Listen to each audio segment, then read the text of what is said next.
Aujourd'hui, au cœur de l'Actu Clap, on accueille un artiste qui est danseur, acteur. On va parler justement de son parcours, où il est en train justement de mettre en avant une comédie. C'est une comédie musicale? Comédie musicale. Je me trompe pas, une comédie musicale. Voilà, que j'ai pas eu l'occasion de regarder, mais j'ai vu quelques petits extraits, ça avait l'air d'être super intéressant. Voilà, moi, faut que tu saches que je suis très très content de t'avoir sur ce média aujourd'hui. Plaisir partagé. Voilà, aujourd'hui, on accueille Yvan Ballandras. Yes, Bienvenue dans l'Actu Clap, car c'est l'Actu Clap. Jingle, let's go. We make it clap. We make it clap. Comment tu vas, Yvan? Ça va très bien, merci. Et toi? Bah écoute, moi ça va, et un peu fatigué. On s'est levé très tôt pour faire cette interview. Voilà, mais sinon à part ça va. Faut que tu saches que voilà, moi j'ai été très content de la démarche de Victor qui m'a envoyé un message pour me parler de toi, pour me parler de ton parcours. Il m'a dit que justement voilà, tu avais un très très beau concept que tu voulais mettre en avant dans le domaine du cinéma. Je suis aussi content de t'avoir. Pourquoi? Parce que forcément, je suis un ancien danseur. Yes. Voilà, donc forcément, il y a beaucoup de points sur lesquels on est liés et des choses sur lesquelles moi je te comprends totalement. De l'acting, j'en ai fait, mais plus pour faire des vidéos humoristiques. Donc forcément, tes deux univers me parlent et c'est pour ça qu'aujourd'hui, ben voilà, quand Victor m'a contacté, j'ai voulu justement qu'on fasse cette interview pour parler de toi, de ton parcours, de qui tu es, parce que je sais que en plus de ça, tu vis entre deux villes. Voilà, t'as grandi à Montreuil et de l'autre côté t'es à Montpellier, c'est ça? Exactement. Voilà, donc on va parler de tout ça. Il faut savoir qu'au cœur de l'Actu Clap, ben on va parler de toi, c'est ton moment à toi. Donc profite. Je vais essayer. Et moi, je commence avec la première petite question. Comment était venue justement cette envie de te lancer dans le domaine artistique? Alors, si je retourne au tout début, c'était parce que j'ai vu le film Brise de Nice. Ah ouais, carrément. Ouais. Et on était dans une boom avec l'école et j'ai un pote qui a dansé sur la musique de Brise de Nice. Il a fait kiffer tout le monde et je me suis dit putain, faut que je fasse de la danse. T'as voulu lancer dans la danse à partir de ce moment-là? À partir du film Brise de Nice. Mais c'est vraiment la musique qui t'a motivé ou c'est vraiment le fait En vrai, c'est juste le fait que, en vrai, pour être honnête, c'est qu'il avait trop la classe. Il s'est dit, vas-y, moi aussi, je vais avoir la classe. Donc, je me suis lancé dans le hip-hop, sauf qu'il n'y avait pas de hip-hop à Montreuil, enfin, en tout cas dans mon quartier. Du coup, j'ai fait de la capoeira. D'accord. Après, je suis parti dans le sud. Il n'y avait pas de capoeira. Donc, je suis reparti dans le hip-hop. Et un jour, il y a un breaker qui est venu dans le cours et là, j'ai dit, c'est bon. C'est ça que je vais faire. Et avant tout ça, dans ton enfance, t'étais comment? Franchement, j'étais dans tout. J'étais hyper curieux. J'ai 3 frères et on a tout testé. À fond de sport, à fond de musique. Et la danse, c'est vraiment arrivé à partir de ce moment-là, je t'ai dit, avec Brise de Nice. Donc merci à Jean Dujardin. Non, mais en fait, ce qui est drôle, c'est de te dire que c'est un acteur qui de base n'est pas danseur, qui t'a donné en fait cette envie de te lancer dans le domaine artistique. Ouais. Mais après, ça, je pense qu'il y a un lien parce que derrière aussi, je sais que t'es acteur. Mais justement, on va prendre le temps de parler de tout ça. T'avais quel âge à ce moment-là quand tu décides de te lancer dans l'hip-hop? T'es en CM2, du coup, j'avais 10 ans. 10 ans? 10 ans, ouais. Du coup, donc, tu commences par la capoeira. Ouais. Tu pars après, justement, parce que je sais qu'avant ça, t'étais sur Montreuil. Est-ce que le changement, il a été embêtant quand t'es parti justement après dans le sud ou pas du tout? En vrai, non, pas du tout. Pas du tout. Je suis arrivé dans le sud, il y avait pas de capoeira. Du coup, on a dû faire autre chose parce que faut que je fasse toujours quelque chose. Ça, c'est grâce à ma mère. Elle voulait toujours qu'on ait une activité au moins artistique et une activité sportive. Donc, j'ai fait du piano et j'ai fait du hip-hop. En fait, t'es un artiste dans l'âme, en fait, tout court. Ouais, voilà, fils d'une artiste. Ma mère, elle est artiste. Elle écrit. Et donc, c'est un peu elle qui m'a mis qui m'a mis dans ça. Comment ça se passe, du coup, tes premiers cours dans le hip-hop? C'est-à-dire, comment tu t'es challengé? Comment ça a commencé? En vrai, au début, c'était même pas du hip-hop, c'était du hip jazz. Ok. Donc, c'était pas très libre. Tu vois, tu t'apprends des chorés, tu répètes des chorés et t'as le gala en fin d'année et tu fais ce que t'as fait toute l'année. Et en fait, avec le break, il y a ce prof qui est arrivé, Thomas, et lui, le break, c'est très, tu connais, hein, c'est pas autodidacte, mais en gros, tu fais ton training de ton côté et il y a des cercles, tu partages et c'est pas que de la reproduction. Donc et ça, je pense que c'est resté en moi parce que du coup, je suis un peu comme ça. Tu vois, je m'intéresse à quelque chose, je me lance dedans et on va en reparler tout à l'heure, je pense, pour la comédie musicale. Et vas-y, je vais apprendre de mon côté, tac, tac. Et après, je fais un point, je vois si ça va ou si ça va pas et j'avance, tu vois. Mais un peu en autodidacte.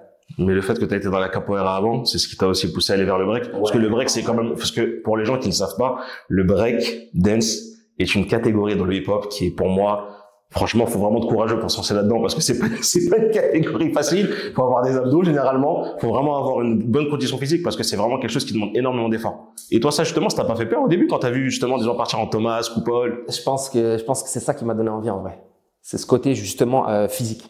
Comme je t'ai dit, j'ai fait plein de sports et il faut une dépense qu'il y a dans le break plus que nulle part ailleurs, tu vois. Et c'est d'ailleurs pour ça que ça rentre au JO là cette année. Ouais, Parce qu'il y a ce côté physique, performance. On va en parler des JO parce que il y a beaucoup de choses qui me dérangent par rapport aux JO. Sachant que moi je suis danseur, là il y a personne qui va me dire non mais en fait non, on va en parler après, mais on reviendra par rapport à tout ça. Et du coup moi ce que je voulais savoir c'est que donc du coup tu as commencé par le break, c'est-à-dire que tu as enchaîné avec le break, tu t'es lancé dedans. Je sais que tu as rencontré aussi des personnes qui font partie des références en France qui sont les vagabonds. Ouais. Je sais pas c'est lequel que tu as rencontré parce que je les connais pas tous. Le fondateur. Mohamed Belarbi. Du coup cette rencontre avec lui comment ça s'est fait? Eh ben en fait c'est magnifique parce que c'est justement dans les cours de break à Ganges, donc vers Montpellier, un petit village perdu.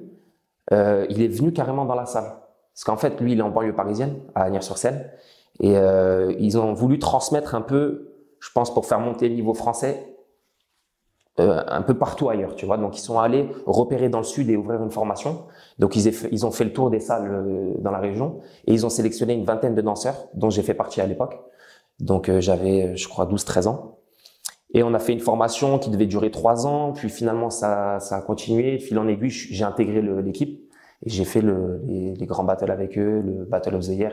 Ah oui. Et là, je suis encore en travail avec eux actuellement. Ouais, j'ai pu voir ça sur tes stories. Je sais pas si c'était avec eux que t'es en train de bosser, je t'ai vu. Ouais, exactement. Parce que je sais que voilà, moi je sais que quand j'ai commencé la danse, j'ai pas du tout commencé par des cours.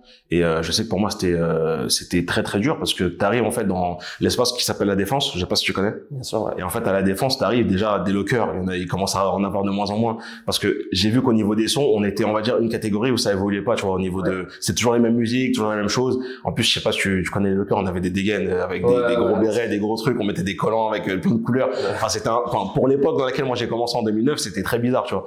Et je sais que c'était pas simple. Donc toi, t'as commencé vraiment que par des cours. C'est-à-dire que quelqu'un consciemment, en fait, ça t'a discipliné, en vrai. Ben, en fait, c'était pas des cours. Je t'ai dit, Thomas, mon prof, il venait, il ouvrait la salle, il nous montrait 2-3 moves, et après on était en autonomie pendant 1h30.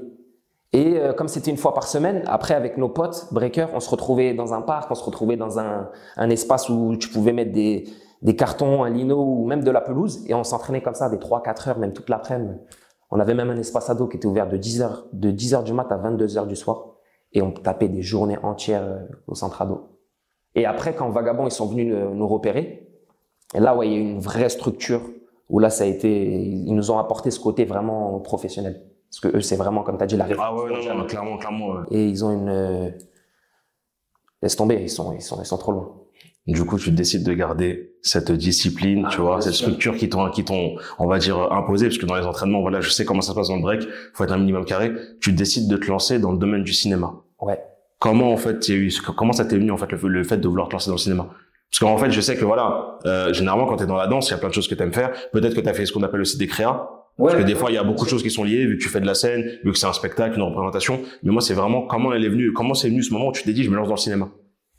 Bah, en vrai de vrai, c'est un peu du, je sais pas, c'est une suite logique, c'est un peu du hasard, ça s'est fait comme ça. Mais quand j'y repense, tout est fait depuis que je suis né presque pour que j'arrive à ce niveau-là. En fait, j'ai fait du break, j'étais à fond dans le break, je parlais que de break.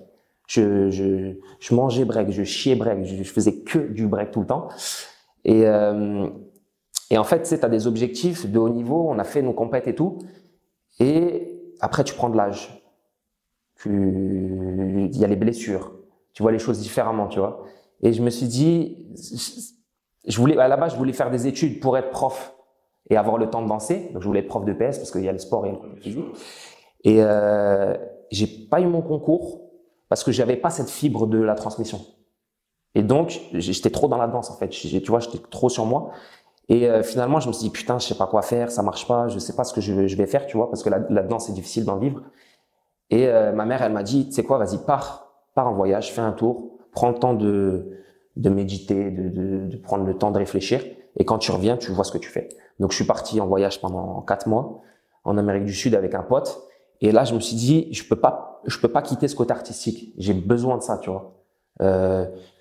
Ça fait partie de moi, de la création, d'être sous les feux, je peux pas faire autre chose. Je peux pas être dans un bureau, je peux pas Je sais pas comment dire. Non, quand t'es un artiste, de toute façon, c'est très très complexe Voilà, du moins de repartir dans ce mode de vie, c'est complexe parce que moi-même, je prends mon exemple à moi, j'ai arrêté la danse en 2016 et je me suis cherché pendant longtemps parce que je voulais pas justement lâcher cet aspect artistique. Donc après, j'ai fait un peu de stand-up, j'ai essayé de faire des vidéos dans le cinéma, donc des vidéos un peu humoristiques et tout. Et comme t'as dit, quand t'as cette fibre artistique, à un moment donné, ben quand t'en vis plus, bah t'as l'impression qu'en fait ta vie elle s'arrête. Mais c'est exactement ça, c'est exactement ça.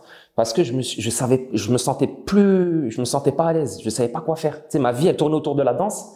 Et là, te dire, en fait, je vais pas faire toute ma vie de la danse. Et là, tu te retrouves comme un con, on va dire, où tu sais pas quoi faire. Et en fait, le théâtre, c'est la première chose, et le cinéma, en tout cas l'acting, on va dire, c'est la première chose où je me suis dit, putain, je kiffe autant que la danse. C'est vraiment là, je me sens vivant. Et en fait, pour moi, ce que je dis tout le temps, c'est que l'acting, c'est de la danse, en fait. C'est des cousins. Tu vois, il y a trop de points en commun. Tu sais, quand t'es un breaker, en plus, même un danseur, peu importe, t'es dans l'interprétation, tu vois, tu te mets dans un personnage, il y a un travail, il y a un rapport au corps que t'as dans l'acting, il y a un rapport, je peux te donner plein d'exemples, la respiration, la scène, la relation au partenaire, l'improvisation, tout est pareil, sauf qu'il n'y a pas la voix. Et encore, il y a des danses comme la danse contemporaine, tu sais, où tu peux travailler sur la voix, tu vois. Du coup, voilà, c'est vraiment la première fois après la danse où je me suis dit, putain, c'est ça que je veux faire. Je kiffe autant que ça me prend les tripes, tu vois. Cette idée-là, t'es venue vraiment quand t'étais en Amérique du Sud. Ouais, en fait, je savais même pas ce que j'allais faire en rentrant. Je me suis dit, est-ce que je retente le concours pour être prof de PS? Est-ce que je sais pas quoi faire, tu vois? Et je me suis dit, vas-y, je vais me lancer dans le théâtre. Je vais me lancer. J'ai tapé des petites recherches sur Internet. Je savais pas du tout où me lancer. Donc, j'ai commencé par de la figuration. Et en plus, c'est une série dans le Sud parce que t'as plein de séries, des quotidiennes qui tournent. Et j'ai postulé, je savais même pas ce que c'était. Je savais même pas ce que c'était, ce qu'on allait faire et tout. Et je me retrouve au milieu de gens, au milieu d'artistes, au milieu d'autres danseurs qui sont là pour faire des cachets, au milieu d'acteurs, Et en fait, au fil du temps, avec les rencontres, bah, j'ai pris une direction de plus en plus précise, tu vois. Et je garde ce côté danse dans mes projets. Donc t'as fait de la figuration, mais tu m'as parlé aussi du théâtre. Ouais. Ça s'est passé comment, du coup, ton premier cours de théâtre? Et ben en fait, justement, c'est encore lié à la danse. Je pars de Montpellier pour venir à Paris pour me lancer dans le milieu de la comédie. Parce que comme tu sais, c'est à Paname que ça se passe, même si ça commence à bouger. Et en fait, j'étais encore dans le mood où je sais pas où aller, j'ai pas encore trop de projets, tu vois. Mais j'ai encore la danse, j'ai encore ma compagnie Vagabond, mon crew. Et ils se font contacter par un metteur en scène qui veut intégrer un tableau de danse dans son spectacle de Noël, de théâtre. Donc on est, je crois, 5 danseurs, on y va. En plus, j'étais réticent parce que je voulais un peu mettre la danse de côté, tu vois, pour me concentrer sur l'acting. Je me dis, vas-y, t'as rien à faire. Ça peut pas te faire de mal. Donc j'y vais et en fait, je rencontre ce metteur en scène et je lui dis que justement, je veux me lancer dans ce milieu et tout. Il commence à m'inviter dans ses ateliers théâtre, on a un super feeling et là, j'ai mes premiers cours de théâtre avec lui. Mais tu sais que c'est challengeant de faire des cours de théâtre parce que, comme j'ai dit, avec la danse, l'avantage, c'est que t'apprends, entre guillemets, des bases où t'as pas besoin forcément de communiquer ou de parler. Donc, en vrai, quand tu viens sur scène, même si on va dire que t'as un peu cette petite pression, ce petit trac, tu répètes tes mouvements que t'as répété tout le temps, donc t'es à l'aise. Mais là, quand tu dois justement parler devant des gens, t'exprimer, te présenter, ça va être un exercice facile pour toi ou pas? En vrai, non, pas du tout. Mais pour moi, c'est comme la danse. C'est que de ce côté, je t'ai dit, discipline avec Vagabond, c'est que ça. C'est que du travail. Et à force, ça devient facile. Tu vois, là, je pense que cette interview, c'est encore un exercice pour moi. J'ose espérer que dans quelques années, je serai très à l'aise. Tu vois. Non, mais là, ça va, t'as l'air à l'aise. Non, je te jure qu'en vrai, il abuse. En vrai, ça va. Je te jure, ça va. Peut-être que toi, c'est parce que t'es un peu trop critique avec toi-même. Là, je te jure que ça va, t'es à l'aise. Moi, je te trouve, en tout cas, je t'ai fait pas. Non, je te trouve très, très à l'aise. On a vu des gens beaucoup plus stressés. Et, mais de toute façon, c'est un peu le thème, hein. C'est à chaque fois au début, il y a un petit stress. Ouais, je suis un peu stressé, j'essaie de le cacher. Non, en vrai, ça va. Je te jure qu'en tout cas, tu gères très, très bien cette pression. Et c'est une bonne pression parce que tu te challenges. En vrai, tu passes un cap. Et forcément, ça te met toujours cette petite pression positive, tu vois. Donc, c'est cool.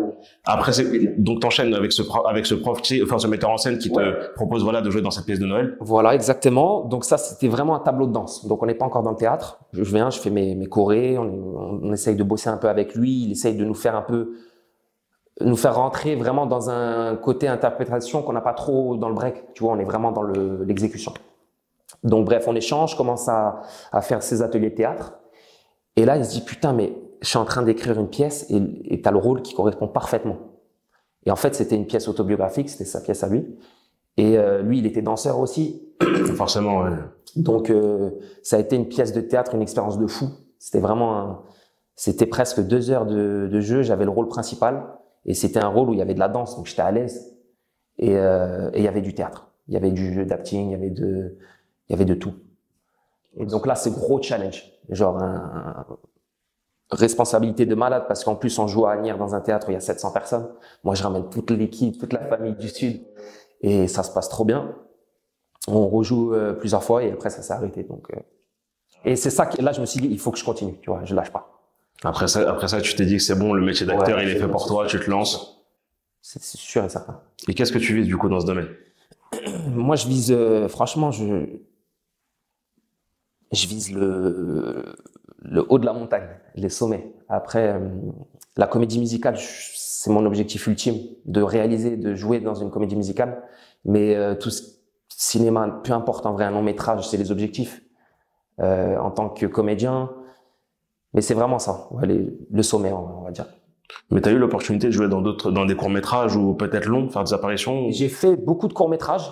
En fait, je commence, donc on va dire que je suis en train de rouler ma bosse. Donc je prends un peu tous les projets, je fais des rencontres, j'apprends. Parce que du coup, j'apprends sur le tas, tu vois. J'ai pas les bases, j'ai pas fait d'école de théâtre. Donc tout ce qui est bon tout projet qui est bon pour apprendre, j'y vais. Et petit à petit, voilà, ça a découlé sur des petites quotidiennes dans le Sud avec des petits rôles ponctuels. Et voilà. J'ai fait des courts-métrages produits, pour l'instant pas de long-métrage, mais c'est l'objectif et ça viendra, c'est sûr. Donc là, tu vises de faire des castings, d'évoluer en fait dans cette carrière d'acteur et de continuer justement dans cette voie, parce que tu as l'air d'être passionné, ça a l'air de te parler. Ouais, de fou, franchement. Et je m'arrêterai pas. Tant que j'ai pas ce que je vais continuer. Et comme je t'ai dit, s'il faut réaliser les projets dans lesquels j'aurai mon premier rôle, je le ferai. Bah, c'est ce que tu as fait justement, parce qu'on va en parler. Comme tu dis, tu as essayé à un moment donné de mettre la danse de côté pour te lancer dans une carrière, tu sais, purement en tant qu'acteur. Mais au final, en fait, t'as allié des ouais, ça te lâche pas, en fait, ça te rattrape tout le temps. Et on va parler de ta comédie musicale parce que tu as relié les deux. Exactement. Justement, je sais que tu as fait une comédie musicale et comme tu l'as dit juste avant, c'est ton but ultime de pouvoir faire justement, d'être dans ce domaine-là. Est-ce que tu peux nous parler un peu de ce que tu as pu créer avec justement cette bande de potes? Bah ouais, carrément. Bah du coup, c'est des potes que j'ai rencontrés sur des tournages justement, avec qui il y a un feeling et qui eux aussi ils ont un rapport particulier à la danse. C'est des danseurs, tu vois, comme par hasard. Et enfin Victor, il est pas danseur, c'est lui qui t'a contacté, mais vas-y, il transpire ouais, l'artistique. Il est pas danseur professionnel, mais il kiffe danser, tu vois. Il est dans un bon mood. Et du coup, je me suis dit, vas-y, il faut que moi, il faut que je sois actif. Moi, je peux pas attendre. Il faut que je fasse des trucs. Il faut que je tourne. Il faut que je fasse des trucs. Et je me suis dit, vas-y, je vais faire un projet, avec les gens qui m'inspirent, les gens que je kiffe. Et, du coup, j'ai pensé à Victor et Mathilde et j'ai lancé un petit épisode. En vrai, c'était un petit délire entre potes où on va faire les cons sur une musique. On va danser et on va écrire une petite histoire. Donc j'ai pris une musique que je kiffe qui s'appelle qui est les musiques des Beatles et qui s'appelle, c'est pas Just in Time parce que ça c'est le titre du court-métrage, mais c'est Twist and shout, come on baby, come on and baby. Du coup voilà, c'est ça, Twist and shout. Et en fait, on a trop kiffé. Ça a eu des putains de retours et je me suis dit vas-y, bah pourquoi pas faire une suite. Et au début, c'était un délire où on était juste, franchement, j'avais un assistant, un caméraman, on était 3 comédiens danseurs avec peut-être 2 danseurs de plus. Et là, je me suis retrouvé sur un deuxième projet où on a monté la barre encore plus haut et on s'est retrouvé un jour à 50, tu vois, avec une vraie équipe, une vraie organisation. Ça a dû te surprendre quand t'as vu 50 personnes arriver d'un coup. Ouais, incroyable. En vrai, incroyable. Ça a pris une ampleur, je m'y attendais pas du tout. Mais en fait, ouais, le premier épisode, du coup, c'est ces 3 potes qui se lèvent le matin, qui sont en coloc, qui habitent ensemble, et qui vont à un endroit, tu sais pas où, et qui sont en retard. Et donc, on est 3, on a 3 caractères différents. Tu vois, t'as Victor qui est là en mode, vas-y, faut se bouger. Moi, je suis un peu dans la déconnance, tu vois. Et je suis là en mode, vas-y, on kiffe, on danse, on s'amuse, on fait les cons, on se retrouve en retard, tu vois. Et tout le long, mais non, mais les 3 en fait, justement, personnalité ou caractère que t'as donné au personnage, c'est un peu lié à vos vraies vies ou pas du tout? Ouais, oui. Ouais, c'est ce que je me disais. Victor, lui, c'est un stressé, il est en mode pas de retard, il est toujours carré, hyper carré. Moi, je suis un peu plus je suis pas dans le retard, mais en mode chill, ouais, tranquille. Plus chill. Ça, je pense, c'est le côté un peu sud. Ouais, voilà.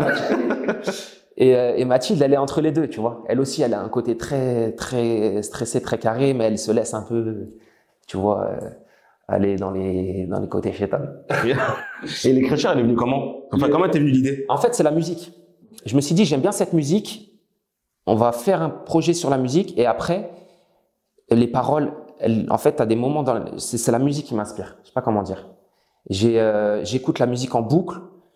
T'as un refrain. Ok, sur ce refrain, j'imagine ça. Ensuite, là, la chanteuse ou le chanteur, il a une voix plus douce, donc il faut qu'on aille dans un truc plus doux.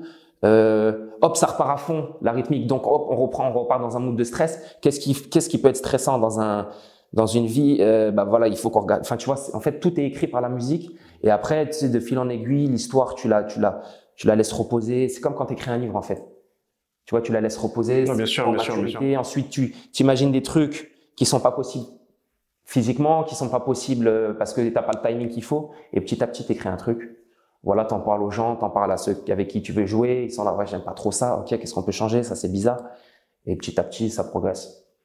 Voilà. Et donc, dans ce premier épisode, je suis en train de me perdre. Non, justement, j'allais dire, je t'ai coupé, c'est de ma faute à moi. Non, dans le premier épisode, excuse-moi. Et du coup, à la fin de ce premier épisode, on arrive à un endroit juste à temps. C'est pour ça que ça s'appelle Just in Time. Tu vois, le portail, il va se fermer. Tu vois l'agent de sécu qui ferme la porte. Et en fait, nous, on arrive pile à temps. Et voilà, on rentre, fin de l'épisode. Tu sais pas où on va. Et en fait, ça nous a permis d'imaginer une suite. Et comme j'avais bossé avec un traiteur, justement, dans le sud, quand j'étais étudiant, et je suis en très bon terme avec le patron, je me suis dit, tiens, on peut trop utiliser ce décor-là, c'est incroyable, tu vois. Et donc, j'ai imaginé une histoire, toujours sur une musique, où là, on prépare un mariage, toujours avec Victor et Mathilde.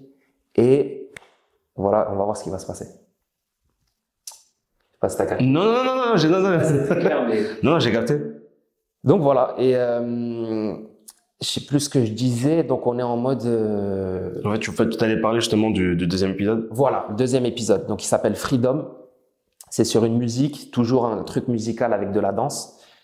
Et c'est sur la musique d'Aretha Franklin et des Blues Brothers qui s'appelle Think. Donc qui est très connu, j'imagine que tu connais. Et on parle d'une queen quand même. Ouais, une queen qui nous a coûté cher parce que les droits là, ça sème. Après, vu le parcours qu'elle a, on va dire que je comprends. Après. Non, mais bien sûr, c'est un plaisir. Et du coup, voilà, on arrive dans cette entreprise traiteur, qui est une vraie entreprise dans laquelle j'ai bossé. Et on arrive dans le bureau du patron, il nous donne une mission. On a une mission, c'est de préparer un mariage en urgence. Et en fait, il va être sur nos côtes tout le long. Et on va se dire, c'est pas possible. On peut pas se laisser faire. Il y en a marre de se faire tyranniser par ce patron. Donc, on va appeler à la rébellion générale. Et donc, on se fait passer le mot freedom, tac, tac, avec tous les autres employés. Et justement, après, je sais pas si je peux spoil parce que faut que bien sûr. Tu vois, faut que les gens aient envie d'aller voir. Mais en gros, on décide de pas se laisser faire. On prend le patron et grâce à la danse, grâce à la joie, à la bonne humeur, grâce à tout ça, on arrive à trouver une solution. En fait, ce qui est impressionnant quand je t'écoute, c'est que certes, tu me dis que tu veux te lancer dans l'acting, mais dans ta vision de comment tu vois justement, tu as une vision de réel. Je sais pas si tu vois, en fait, même comment tu dis, voilà, moi, je vois la musique à tel moment, je me laisse emporter par la musique, à tel moment, voilà, il y a le refrain, faut que ce soit comme ça. T'as une vision réelle. Je sais pas si dans tes objectifs, tu vises justement d'être réel aussi par la suite. Mais parce que l'avantage que t'as avec la danse, c'est que forcément, la danse, t'as cette casquette où tu te dis, quand je vais faire un spectacle, ou je vais faire des chorégraphies, ou je vais faire un show, forcément, faut que tout soit préparé, que tout soit bien aligné sur le son et tout ça. Et là, t'as aussi cette casquette-là que t'as justement dans l'acting aujourd'hui, dans le cinéma. Et, je trouve que, je pense que dans tant que réel, tu pourrais faire aussi de belles choses. J'espère, hein, franchement, c'est vraiment un objectif. Après, je suis comédien, donc il faut que je joue. Bien sûr, c'est sûr. Mais si je peux faire les deux, avec grand plaisir, tu vois. Et vraiment, comme je t'ai dit, la comédie musicale, t'as ce côté, même dans la manière de filmer, c'est une chorégraphie. Je sais pas si t'as vu des, genre, Chantons sous la pluie ou des films comme ça, ou La La Land. Non, c'est vrai. En fait, c'est incroyable. Et t'es vraiment dans un truc où la danse, elle est au service du scénario, elle est au service de... En fait, la caméra, elle est là pour filmer la danse, mais du coup, ça devient une danse en elle-même. Et ça, c'est incroyable. Ça, c'est ça que je veux faire. Et voilà. Mais en tout cas, ce que tu proposes à travers ton court-métrage, c'est quelque chose qui est super intéressant. Et ce qui est totalement bien, c'est que ça relie, en fait, toute ton histoire. Parce que voilà, comme tu as dit, tu as l'aspect acteur et danseur. Mais nous, si on veut te soutenir par rapport justement à ce projet-là, comment on peut faire pour te soutenir? Il faut me suivre sur les réseaux déjà. Et parce que En fait, je partage mes projets sur Instagram, sur YouTube, et plus ça prend de la visibilité, plus ça prend de l'ampleur, plus ça en parle, plus je peux utiliser ça comme argument pour avoir des financements. Et après, il y a les festivals. Là, j'ai eu les droits à la SACEM pour 10 ans avec ce second volet. Et je compte postuler à plein de festivals parce que ça marche comme ça dans ce milieu où quand tu réalises un projet, faut le faire vivre à travers les festivals pour te faire repérer et prendre, monter en puissance. Et tu disais aussi que ça t'intéresse justement de mettre ça aussi que c'est pour toi important, pardon, de mettre ça en avant, tout simplement parce que tu parlais du monde de la danse qui a pas une très très grosse visibilité. Exactement, ouais. Bah, encore une fois, les comédies musicales, t'en as énormément aux États-Unis, en Angleterre, mais en France, franchement, j'en connais très peu. Là, il y a une comédie musicale qui va se faire avec Mathieu Kassovitch, La Haine, une sorte de reprise sur scène. Oui, bien sûr. Mais dans le cinéma, il y a un créneau à choper. Et en tant que danseur, je peux pas laisser passer l'occasion, tu vois. Et qu'est-ce que tu penses qu'il faudrait peut-être faire pour qu'il y ait plus de visibilité par rapport au milieu de la danse? Parce que comme je le dis, t'es dedans depuis un moment. On va dire que nous, on l'a vécu, en fait, ce côté d'être dans la danse. On connaît les valeurs, l'importance que ça a pour nous. Et c'est vrai que, on va rebondir aussi sur une petite question, parce que j'aimerais bien avoir ton avis. Là, par exemple, au point auquel on voit qu'ils respectent pas, justement, assez encore le milieu de la danse, qu'on n'est pas assez valorisé, il y a les JO.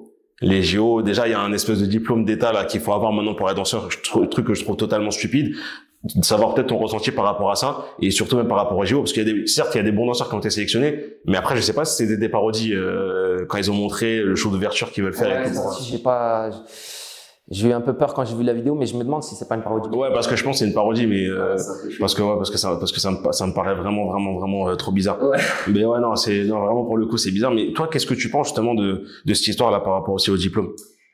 Parce que en fait, c'est pour rebondir sur ce que je disais avant, parce que comme on dit, voilà, le milieu de la danse c'est pas assez valorisé, mais là en fait ils nous mettent encore un handicap parce que voilà, il y a des gens, ils ont toujours donné des cours, ils ont été dans le milieu de la danse depuis un moment, et là en fait on les empêche en fait de réaliser quelque chose de beau à cause d'un diplôme qui pour moi n'a pas d'importance et de valeur pour moi. Je suis pas trop d'accord en vrai, parce que justement pourquoi le milieu de la danse il est pas encore très pris au sérieux, c'est parce que ça manque de base. Tu vois, justement quand tu regardes par rapport aux autres disciplines, il y a pas. Après, c'est un truc de rue, donc c'est différent.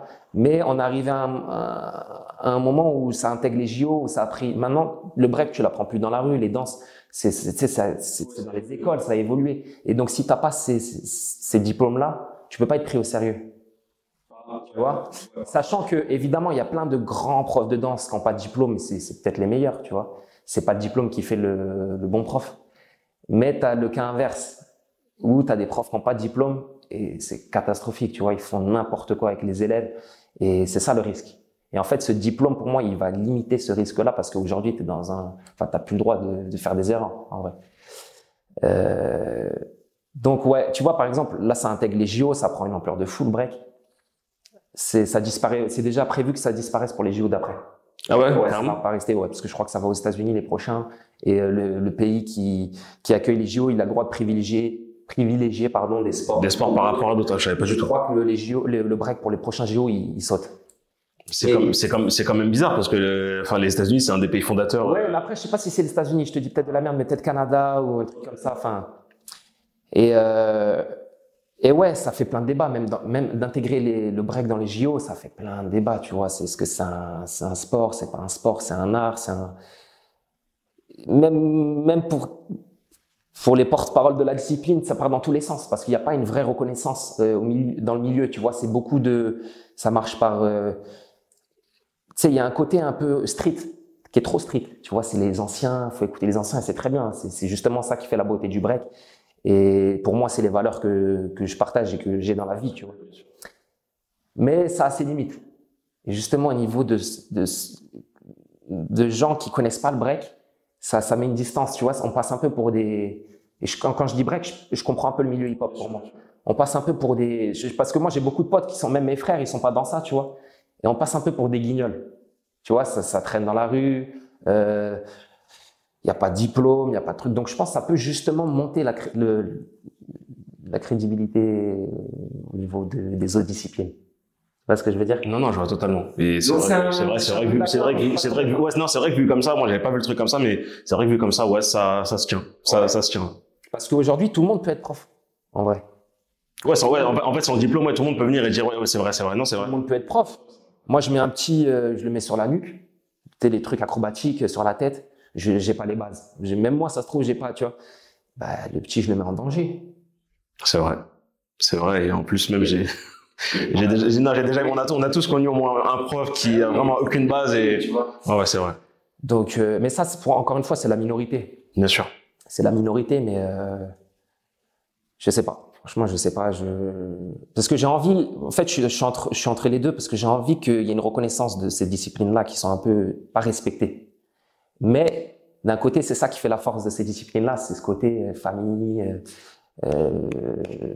Ouais, t'as compris quoi. Non, mais de toute façon, je me dis que même par rapport au projet que tu vises, tu vois, de valoriser en fait le milieu de la danse, même ne serait-ce que dans le domaine du cinéma, c'est vrai que peut-être que ce diplôme-là pourrait te rendre crédible, comme t'as dit, sur plein d'aspects, tu vois, parce que l'objectif, c'est de... Non, mais bien sûr. Mais typiquement, regarde, dans le cinéma, c'est exactement ça. Ça va servir d'exemple parce que tu peux. Là, par exemple, t'es comédien, tu veux monter à cheval. Bah, t'as pas ton galop, tu montes pas à cheval. C'est vrai. Parce qu'il y a des productions derrière, elles peuvent pas prendre de risques, c'est des millions en jeu. Là, je fais une comédie musicale. J'ai envie de ramener des danseurs. Il faut que j'appelle un chorégraphe.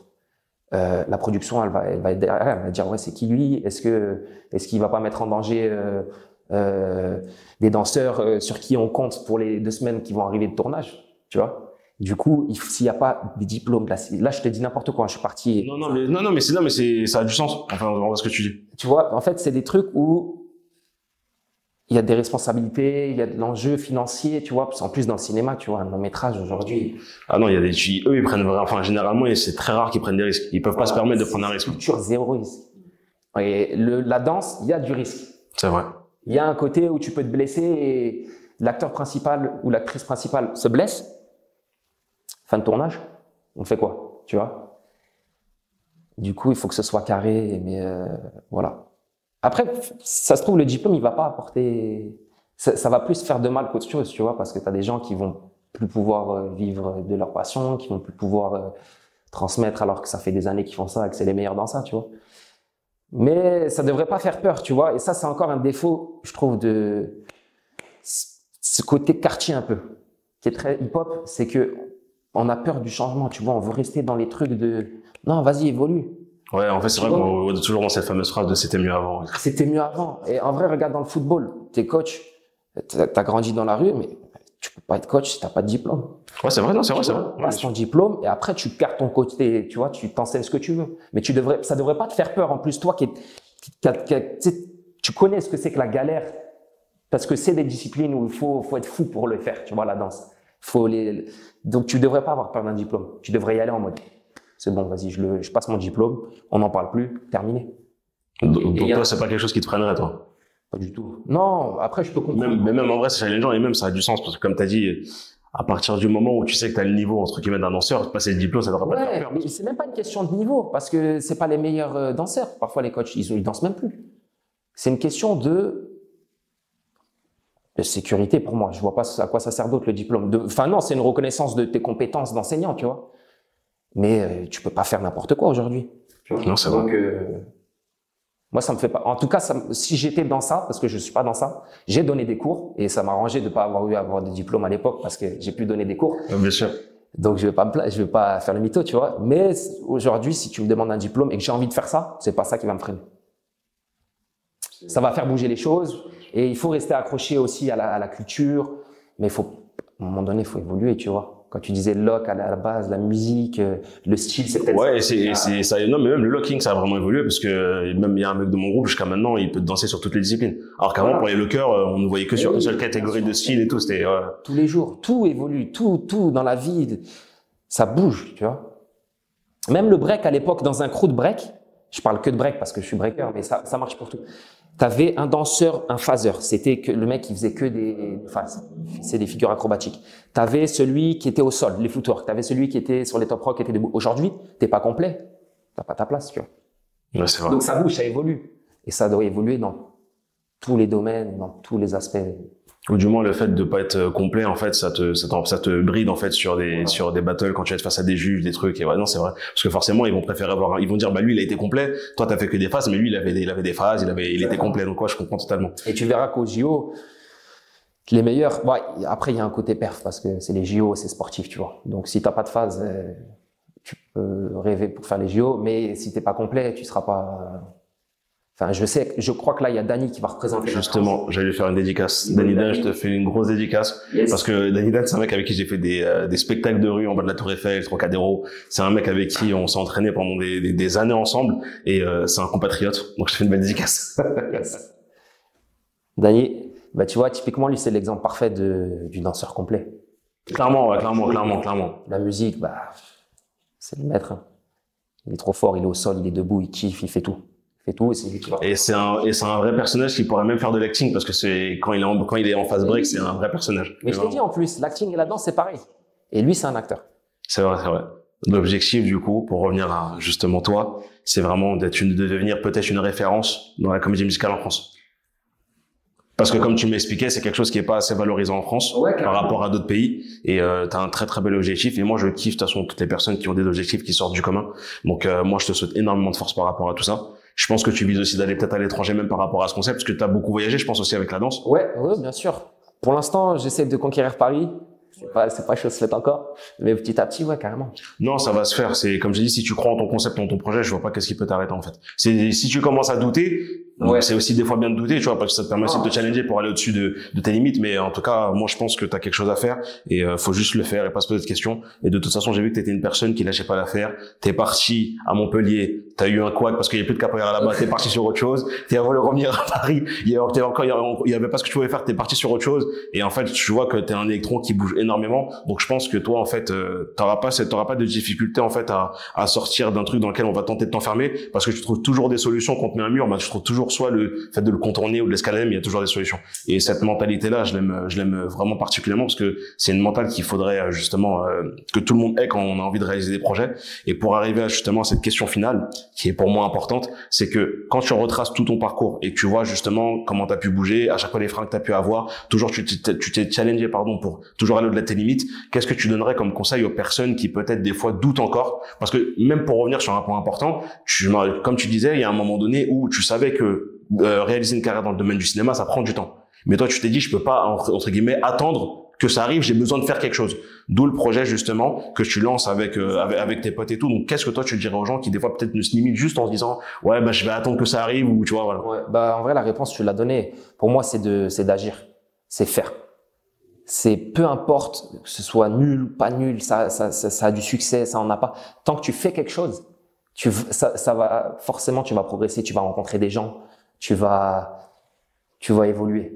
Si t'attends, c'est mort. Donc ouais, le gros conseil que je donnerais, moi, ce serait agis ou ferme ta gueule. C'est un titre de Dune. Agis ou ferme ta gueule. Non, agis, vas-y, tu vois, lance-toi. Faut douter. Le doute, il est important. Tu vois, parce que si tu doutes pas et que t'es trop en confiance, il y a un problème. Tu vois, tu vas tomber de haut un jour ou l'autre. Mais il faut faire les choses et même si c'est un échec, t'apprends des erreurs, tu vois. Il y a pas d'apprentissage sans erreur. Donc, il faut pas avoir peur de ça et un jour ou l'autre, tu y arriveras. Bah, merci pour ces belles phrases, merci pour cette belle conclusion. Moi, j'ai bien aimé la petite expression. J'ai ferme ta gueule. Non, franchement. C'est toi, c'est Nicolas. Non, mais en même temps, c'est réel et c'est concret, c'est du direct, c'est tout ce qu'on aime dans la Q-Clap. Voilà, il va à l'essentiel. On perd pas de temps, on contente pas trop les choses. Voilà. Et c'est encore un plaisir, justement, d'avoir pu accueillir, justement, Yvan. Donc, Yvan, moi, je te souhaite énormément de réussite dans tout ce que tu vas entreprendre. T'es dans ta mission de conquérir Paris. Exactement. Grosse force à toi. Parce que grosse force à toi, parce qu'en fait, à Paris, il y a énormément de concurrence, il y a énormément de personnes qui sont là en place déjà et tout. Donc le fait de trouver ta place, si tu y arrives, c'est vraiment que tu te seras donné les moyens. Ça va demander du temps, faut avoir de la patience, mais ça va le faire. Moi, je suis pas inquiet. J'en ai aucun doute. Je ne doute pas une seule seconde. Bah, en tout cas, je suis très très content de t'avoir reçu. Et merci à toi d'être venu. Non, vraiment, merci à toi d'être venu parce que je sais pas si t'es venu de Montpellier ou si t'étais déjà sur Paris. Non, j'étais sur Paris, là. Comment ça va? Si j'étais sur Montpellier, je serais venu quand même. Parce que c'est vraiment un plaisir pour moi et franchement, merci beaucoup. T'as passé un bon moment? Ouais, un vrai plaisir. Ouais, ça me fait plaisir aussi. Tu clapes, Dieu Bilal. Bah voilà, en tout cas, comme je le dis tout le temps, merci encore vraiment à toutes les personnes qui prennent le temps de regarder nos interviews. On essaiera toujours de vous donner une qualité, on va ramener des personnes compétentes avec un vrai vécu, un parcours et surtout des personnes inspirantes et motivantes parce que voilà, pour nous c'est une base et du coup merci de vous abonner à ces comptes. De toute façon, tout sera indiqué, de suivre son actualité. Voilà, donnez-lui de la force, ne serait-ce que par rapport à un like ou même un partage par rapport au concept qu'il essaie de mettre en place. Parce que là, il est au 2e épisode. Je suis sûr, je vais lui parler dans un an, il va me dire, j'ai sorti au moins 7 ou 8 épisodes. Et voilà, moi en tout cas, je te motive vraiment pour que tu puisses réaliser ce que tu as envie de réaliser. Et encore merci à toi. Je sais que je dis beaucoup merci, mais merci à toi, merci à vous. On se dit à très très vite la famille. Yes. Et n'oubliez pas que c'est vous les meilleurs. Yes.